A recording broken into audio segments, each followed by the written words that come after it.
नमस्कार, आप देख रहे हैं डीडी न्यूज। मैं हूं आपके साथ भावना नैयर। देश और दुनिया की बड़ी और अहम खबरों को लेकर हम हाजिर हैं। सीधा रुख करेंगे हेडलाइंस का। प्रधानमंत्री मोदी आज बिहार को देंगे मखाना बोर्ड का उपहार। पूर्णिया को भी मिलेगा एयरपोर्ट का नया टर्मिनल भवन। लगभग 36,000 करोड़ रुपए की लागत वाले डेवलपमेंट प्रोजेक्ट की शुरुआत आज से। वक्फ संशोधन कानून पर सुप्रीम कोर्ट का फैसला। 5 साल की इस्लाम की प्रैक्टिस करने की अनिवार्यता पर रोक। अदालत ने कहा, पूरे कानून पर रोक लगाने का आधार नहीं।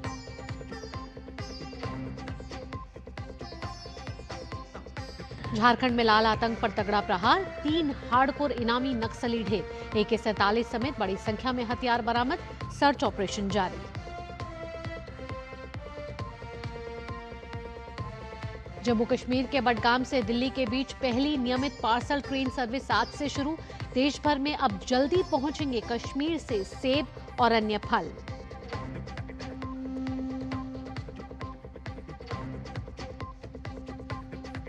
और कतर में हमास पर इजरायली हमले के खिलाफ अरब इस्लामी शिखर सम्मेलन आज। मसौदा प्रस्ताव में हमले की निंदा, तो वहीं इजरायल ने कतर से हमास नेताओं को निष्कासित करने को का किया आह्वान।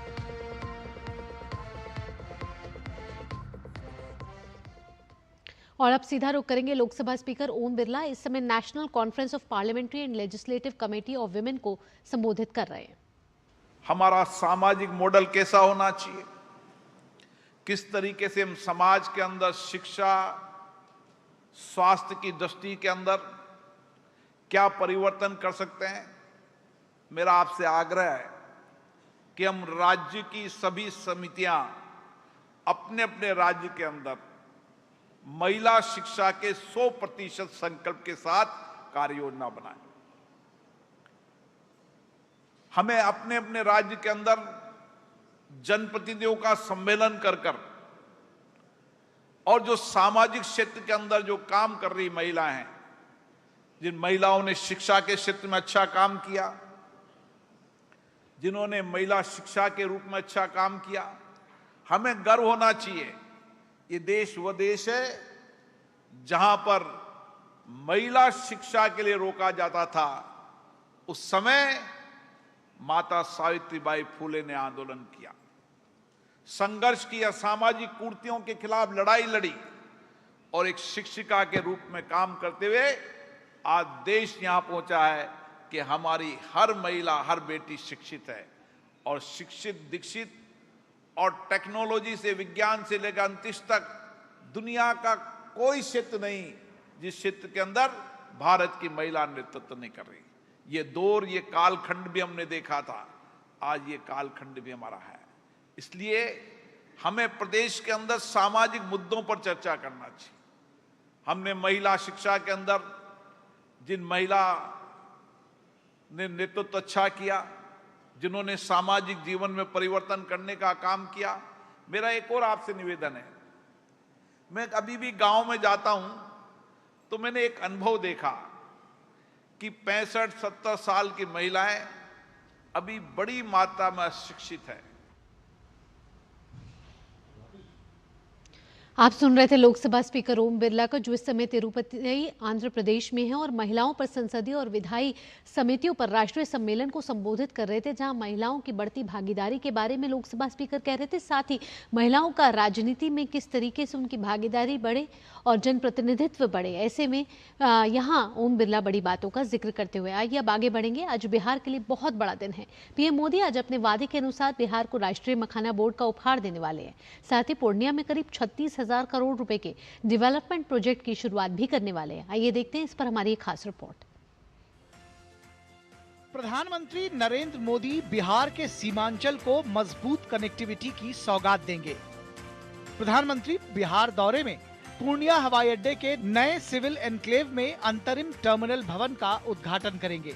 इसके साथ ही पीएम रेल संपर्क में सुधार के लिए परियोजनाओं का उद्घाटन और शिलान्यास करेंगे और कई ट्रेनों को हरी झंडी भी दिखाएंगे। एयरपोर्ट टर्मिनल के उद्घाटन के बाद विमानों का परिचालन पूर्णिया एयरपोर्ट से शुरू हो जाएगा। प्रधानमंत्री जब एयरपोर्ट का उद्घाटन करेंगे तो पूर्णिया एयरपोर्ट पूर्ण रूप से ऑपरेशनल हो जाएगा।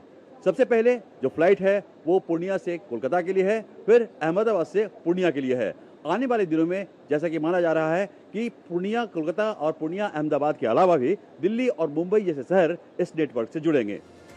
पूर्णिया एयरपोर्ट से स्टार एयर की फ्लाइट जहां अहमदाबाद से पूर्णिया और कोलकाता के लिए अपनी सेवाओं की शुरुआत करेगी, वहीं इंडिगो की फ्लाइट पूर्णिया से कोलकाता के लिए रवाना होगी। अहमदाबाद से पूर्णिया जो है वो 4 दिन चलेगी, सोमवार, मंगलवार और बृहस्पतिवार और रविवार। और ये जो सोमवार, मंगलवार और बृहस्पतिवार वाली फ्लाइट है, ये अहमदाबाद से पूर्णिया और पूर्णिया से कलकत्ता जाएगी और केवल रविवार को ये कलकत्ता नहीं जाएगी। हमारी पूरी कोशिश है सरकार के साथ मिलके कि हम इस फ्लाइट को डेली कर दें। पूर्णिया एयरपोर्ट के उद्घाटन के बाद प्रधानमंत्री नरेंद्र मोदी शीशाबाड़ी सभा स्थल पहुंचेंगे, जहां से वो सीमांचल समेत बिहार के तमाम हिस्सों के विकास के लिए कई बड़ी सौगातें जनता को देंगे। एयरपोर्ट का वो उद्घाटन करेंगे, यहाँ से हवाई जहाज पर यात्री अहमदाबाद के लिए जाएंगे। मोदी जी वंदे भारत जो देश की सबसे प्रिय और एक्सप्रेस ट्रेन है, उस ट्रेन को देने का काम यहाँ करेंगे। 2.5 लाख महिला उद्यमी के खाते में मोदी जी कल डीबीटी के माध्यम से उनकी राशि वहाँ देने का काम करेंगे। अपने बिहार दौरे में प्रधानमंत्री राष्ट्रीय मखाना बोर्ड का शुभारंभ करेंगे। ये बोर्ड उत्पादन और नई प्रौद्योगिकी के विकास को बढ़ावा देगा। प्रधानमंत्री पूर्णिया में लगभग 36,000 करोड़ रुपए की लागत वाली कई विकास परियोजनाओं का शिलान्यास और उद्घाटन करेंगे। भागलपुर में पीर 35 में 3x800 मेगावाट की ताप विद्युत परियोजना का शिलान्यास करेंगे। ये बिहार में निजी क्षेत्र का सबसे बड़ा 25,000 करोड़ रुपए का निवेश होगा। बिहार के पूर्णिया से कुमार आलोक की रिपोर्ट, डीडी न्यूज। वित्त मंत्री निर्मला सीतारमण और इलेक्ट्रॉनिक्स और सूचना प्रौद्योगिकी मंत्री अश्विनी वैष्णव ने भारत में एआई के इस्तेमाल के जुड़ी एक रिपोर्ट जारी की है। ये रिपोर्ट विकासशील भारत के लिए एआई का रोड मैप, त्वरित आर्थिक विकास का अवसर और नीति फ्रंटियर टेक रिपोजिटरी पर आधारित है। इन रिपोर्ट्स को नीति आयोग ने तैयार किया है। वित्त मंत्री निर्मला सीतारमण ने कहा है कि 278 संस्थान सेमीकंडक्टर क्षेत्र में काम कर रहे हैं। भारतीय छात्र अब चिप्स डिजाइन कर रहे हैं जिनका निर्माण और परीक्षण किया जाता है। निर्मला सीतारमण ने कहा कि नए भारत में इनोवेशन पर फोकस है। Solutions for better city urban areas which exist and for newer urban centers that we may plan. I think we need to have a greater understanding that AI probably is capable of giving us in situ solutions without having to remove people from where they are, but keep them there, but give them the solutions which has been waiting for decades. इस दौरान केंद्रीय मंत्री अश्विनी वैष्णव ने जोर देकर कहा कि वर्तमान युग में भारत को एआई के क्षेत्र में आगे आना होगा। Telecom technology, semiconductors, electric vehicles, biotech, some of the most complex engines, quantum, rare earth, and a few more. These are technologies which we will have to master, we'll have to adopt, we'll have to develop talent pipeline, and we will have to make sure that we remain in the frontier. And over a period of last few decades, the biggest change which has happened and the biggest factor which has joined this constellation of technologies is AI. AI is also going to fundamentally change the way we work, the way we live. Supreme court ने वक्फ संशोधन अधिनियम 2025 के सभी प्रावधानों पर रोक लगाने से इनकार कर दिया है। हालांकि कोर्ट का कहना है कि कुछ धाराओं को संरक्षण की जरूरत है।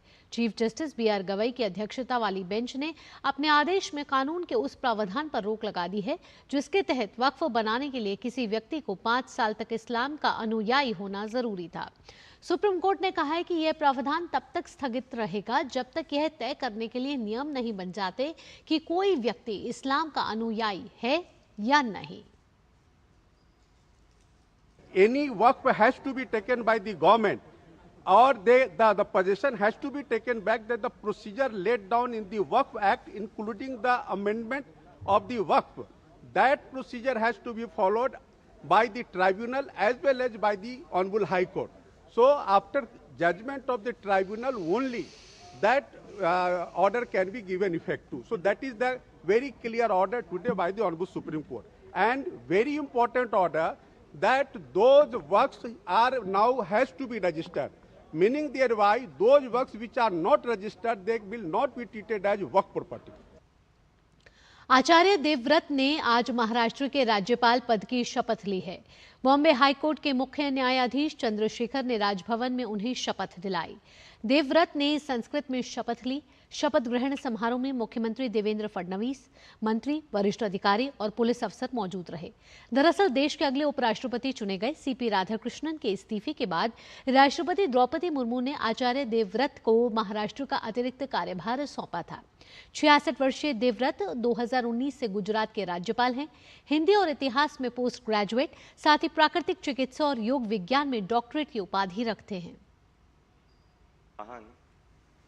अहम देवव्रतः ईश्वरस्य शपथं गृह्णामि यदहं श्रद्धापूर्वकं महाराष्ट्रस्य राज्यपालपदस्य कार्यपालनं करिष्यामि एवं स्वसकल योग्यतया संविधानस्य विधेश्च परिरक्षणं संरक्षणं प्रतिरक्षणं च करिष्यामि एवं अहम महाराष्ट्रस्य जनानां सेवायां कल्याणे च निरतो भविष्यामि।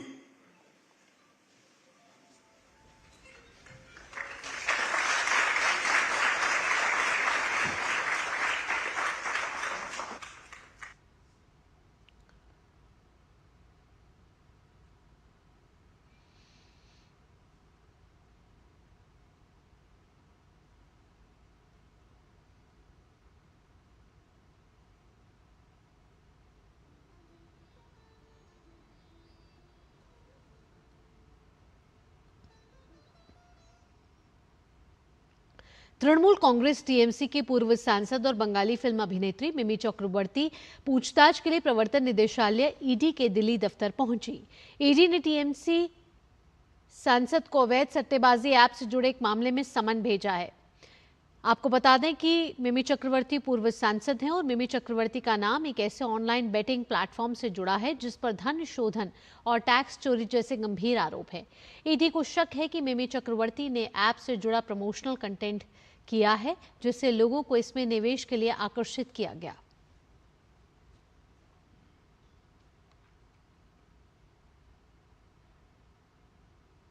मद्रास हाईकोर्ट ने चुनाव आयोग को लेकर दायर जनहित याचिका को खारिज कर दिया। याचिका में चुनाव आयोग को विपक्ष के नेता राहुल गांधी के वोट चोरी के आरोपों पर स्पष्टीकरण देने का निर्देश देने की मांग की गई थी। कोर्ट ने याचिका को पूरी तरह से गलत करार देते हुए खारिज किया। कोर्ट ने टिप्पणी करते हुए कहा कि याचिका अस्पष्ट है, इसमें कोई ठोस विवरण नहीं है, ठोस सबूतों का अभाव है और यह पूरी तरह से राजनीतिक दावों और प्रतिदावों पर आधारित है।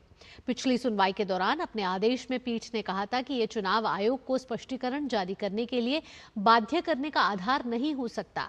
अदालत ने याचिकाकर्ता पर 1 लाख रुपए का जुर्माना लगाया जो तमिलनाडु राज्य विधिक सेवा प्राधिकरण को देना होगा।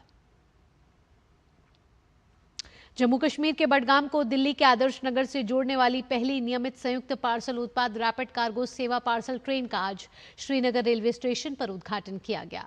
इस औपचारिक उद्घाटन समारोह में उपराज्यपाल मनोज सिन्हा और पुलिस और नागरिक प्रशासन के अन्य वरिष्ठ अधिकारी मौजूद रहे।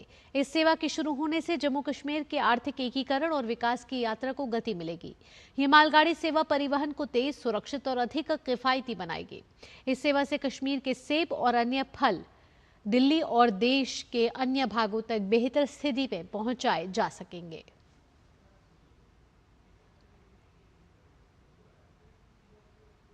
वक्त एक छोटे से ब्रेक का है, जल्द हाजिर होते हैं। जब धरती चीर कर निकलता है लोहे का पत्थर और मिलता है मोंगिया के जोश से, फिर तपता है, पिघलता है और बनता है फौलाद। अब होता है सरिया सारी खूबियों के साथ। मोंगिया स्टील, मजबूत देश का मजबूत सरिया।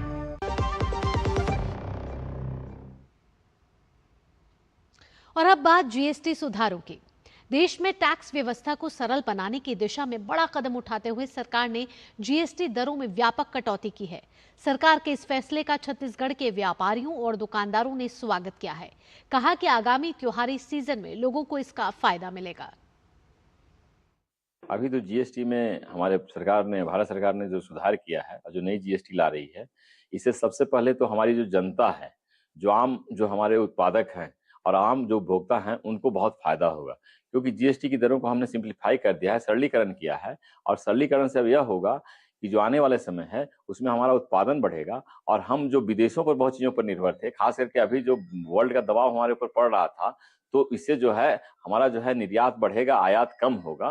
भारत सरकार और राज्य सरकार को हार्दिक धन्यवाद देना चाहते हैं कि उन्होंने जीएसटी दरों में कमी करके बहुत ऐतिहासिक फैसला लिया है।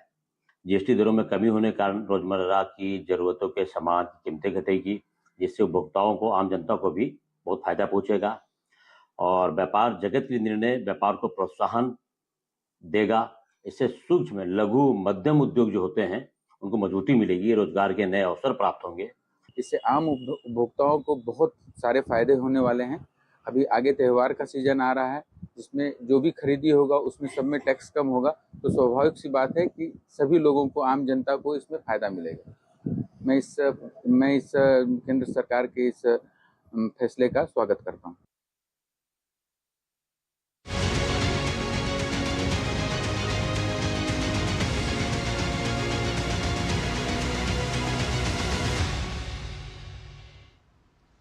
साल 2014 से शुरू हुआ एक ऐसा सफर जब मिला एक ऐसा नेतृत्व जिसने बदलाव का वादा किया और उस वादे को नीति, नियत और परिणामों में बदला। प्रधानमंत्री नरेंद्र मोदी के नेतृत्व और मार्गदर्शन में पिछले 11 साल में केंद्र सरकार ने देश के विकास के लिए तमाम कदम उठाए हैं। 2047 तक विकसित भारत के संकल्प को पूरा करने के लिए न केवल तमाम योजनाएं चलाई जा रही हैं, बल्कि गरीब, महिला, युवा और किसान कल्याण के लिए तमाम प्रयास भी किए जा रहे हैं। मोदी सरकार के इन्हीं प्रयासों की डीडी न्यूज ने पड़ताल की और सरकार के विभिन्न कदमों और योजनाओं को अलग अलग वर्गों में बांटकर उनका विश्लेषण किया। आज से हम आपके लिए लेकर आ रहे हैं एक ऐसी सीरीज जिसमें हम मोदी सरकार के 11 साल के विभिन्न योजनाओं का लेखा जोखा आपके समक्ष रखेंगे। तो देखिए हमारी खास प्रस्तुति, जन जन के प्रधानमंत्री।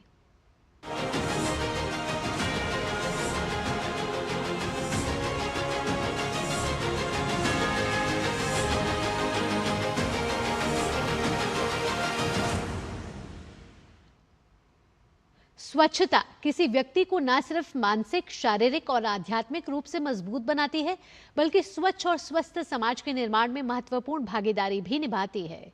प्रधानमंत्री नरेंद्र मोदी ने महात्मा गांधी के 145वीं जयंती पर साल 2014 में स्वच्छ भारत मिशन के तहत देश में एक अभूतपूर्व बदलाव की शुरुआत की, जो समय के साथ जमीनी स्तर पर एक जन आंदोलन के रूप में विकसित हुई और उसका परिणाम आज पूरी दुनिया देख रही है।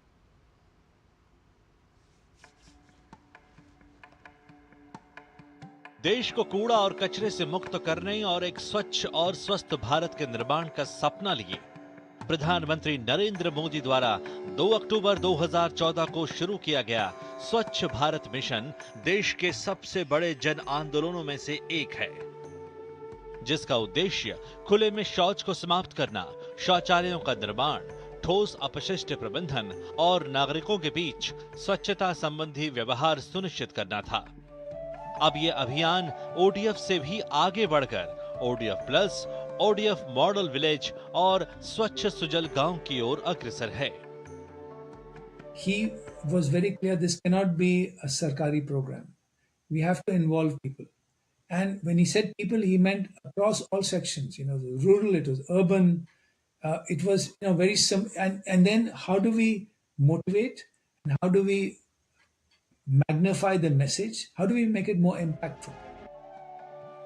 इस अभियान के तहत न सिर्फ शहरी क्षेत्रों को शामिल किया गया, बल्कि देश भर के ग्रामीण क्षेत्रों को भी इसमें शामिल किया गया। स्वच्छ भारत मिशन ग्रामीण मुख्य रूप से व्यक्तिगत और सामुदायिक शौचालयों के निर्माण के साथ खुले में शौच के उन्मूलन से संबंधित है। वहीं स्वच्छ भारत मिशन शहरी के तहत शहरों के भीतर गलियों, सड़कों और बुनियादी ढांचों की सफाई शामिल है। ये प्रधानमंत्री मोदी का स्वच्छता के प्रति दृढ़ संकल्प ही है कि स्वच्छता के लिए निर्धारित किए गए लक्ष्यों को तय समय से पहले हासिल किया गया। स्वच्छ भारत मिशन ग्रामीण के तहत करीब 12 करोड़ घरेलू शौचालयों का निर्माण हुआ और 2 अक्टूबर 2019 तक देश के सभी गांवों को खुले में शौच से मुक्त घोषित किया गया। वहीं स्वच्छ भारत मिशन शहरी के तहत करीब 64 लाख घरेलू शौचालयों का निर्माण किया गया। हमारे घर से जब बाहर जाते हैं तो उसका इंतजार नहीं करना पड़ता। घर पे जब भी काम करते हैं तो वैसे हमारे को टेंशन नहीं होती है बाहर जाने की। हमारे घर में शौचालय है, इसलिए हमें सुविधा अच्छी मिली है और मोदी सरकार से हमारे शौचालय बन गया है, वो हम ठीक हैं। हमारे लेडीज़ को बाहर नहीं जाना पड़ता है। मोदी सरकार की वजह से हमारे को बहुत साफ सफाई मिली है, बहुत लाभ भी मिला है और हमारे को महिलाओं को बहुत सम्मान भी मिला है। स्वच्छता के प्रति प्रधानमंत्री मोदी की प्रतिबद्धता को देखते हुए ही साल 2021 से ही हर साल देश भर के सरकारी कार्यालयों ने भी अपने परिसर को स्वच्छ रखने, रिकॉर्ड प्रबंधन को मजबूत करने और मंत्रालयों, विभागों, सार्वजनिक उपक्रमों और क्षेत्रीय कार्यालयों में लंबित मामलों को कम करने के साथ ही फाइलों की समीक्षा, छंटनी और ई कचरे को खत्म करने के लिए स्वच्छता अभियान की शुरुआत की। पिछले 4 सालों में इस अभियान के तहत करीब 12.04 लाख सरकारी कार्यालयों और प्रवासी भारतीय मिशनों में सफलतापूर्वक यह अभियान चलाया गया। इस दौरान 696.27 लाख वर्ग फुट जगह को खाली कराया गया और इनका समुचित इस्तेमाल किया गया। स्वच्छ भारत अभियान ने पूरे देश में अपना एक व्यापक प्रभाव छोड़ा है और लोगों को साफ सफाई के प्रति जागरूक किया है। इस जागरूकता के चलते सार्वजनिक स्थलों को साफ स्वच्छ रखने को लेकर लोगों में एक जिम्मेदारी का भाव भी आया है।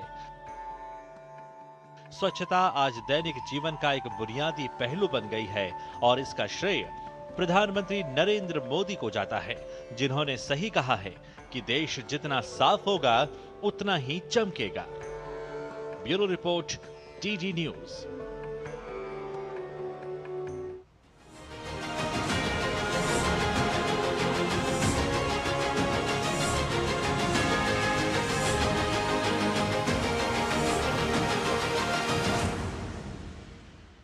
खबर अब झारखंड से। झारखंड में हजारीबाग की पुलिस और सीआरपीएफ की कोबरा बटालियन को बड़ी सफलता हाथ लगी है।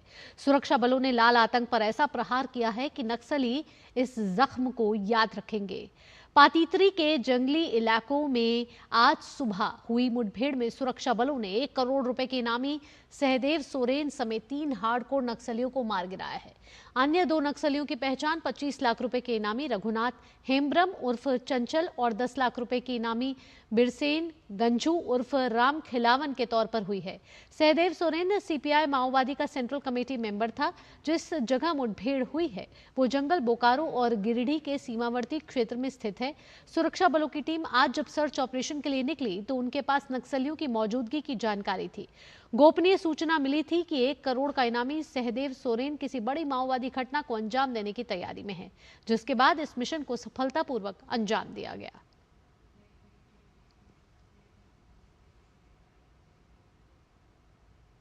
और इसी मुठभेड़ के दौरान सीआरपीएफ के 2 जवान भी घायल हुए हैं, जिन्हें हजारीबाग के एक निजी अस्पताल में बेहतर इलाज के लिए लाया गया है।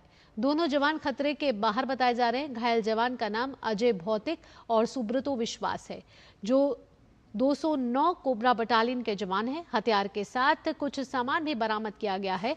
घायल अजय भौतिक असम का रहने वाला है और सुब्रतो विश्वास बंगाल के निवासी हैं।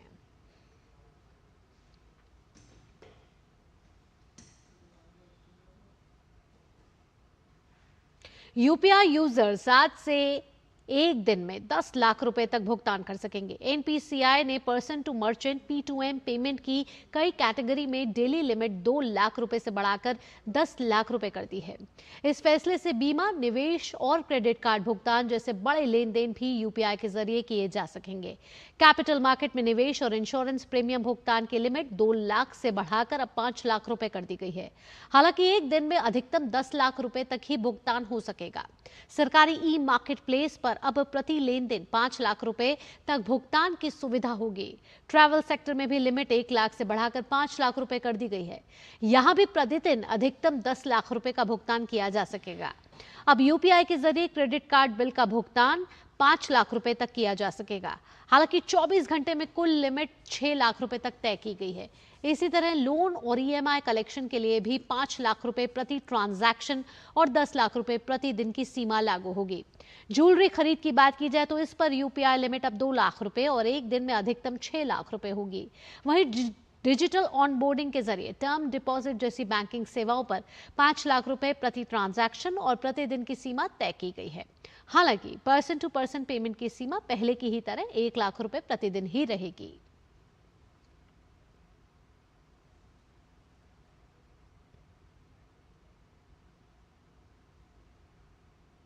और अब खबर इनकम टैक्स रिटर्न से जुड़ी हुई। अगर आपने रिटर्न फाइल नहीं की है तो आज जरूर कर ले, आज इसका आखिरी दिन है, नहीं तो टैक्स डिपार्टमेंट की पेनल्टी का सामना आपको करना पड़ेगा। वहीं आईटीआर भरने की अंतिम तिथि बढ़ाने की एक खबर पर सोशल मीडिया पर यह वायरल हो रही है, जिसका खंडन करते हुए आयकर विभाग ने इसे फेक बताया है। अफवाह का दावा किया गया था कि आईटीआर फाइल करने की अब अंतिम तारीख, जिससे पहले 31 जुलाई से बढ़ाकर 15 सितंबर तक कर दिया गया था, अब 30 सितंबर तक बढ़ा दी गई है। हालांकि आयकर विभाग ने इस खबर को पूरी तरह से फर्जी बताया है। इनकम टैक्स विभाग ने करदाताओं को सलाह दी है कि केवल आधिकारिक अपडेट पर ही भरोसा करें। सहायता के लिए डिपार्टमेंट का हेल्प डेस्क नंबर पर संपर्क करें और call, live chat, Webex session और एक्स के माध्यम से भी करदाताओं की मदद की जा रही है। आपको बता दें कि रिटर्न दाखिल करने पर धारा 234F के तहत 5 लाख रुपए से अधिक आय वालों व्यक्तियों के लिए 5,000 रुपए और कम आय वालों पर 1,000 रुपए का जुर्माना लगेगा।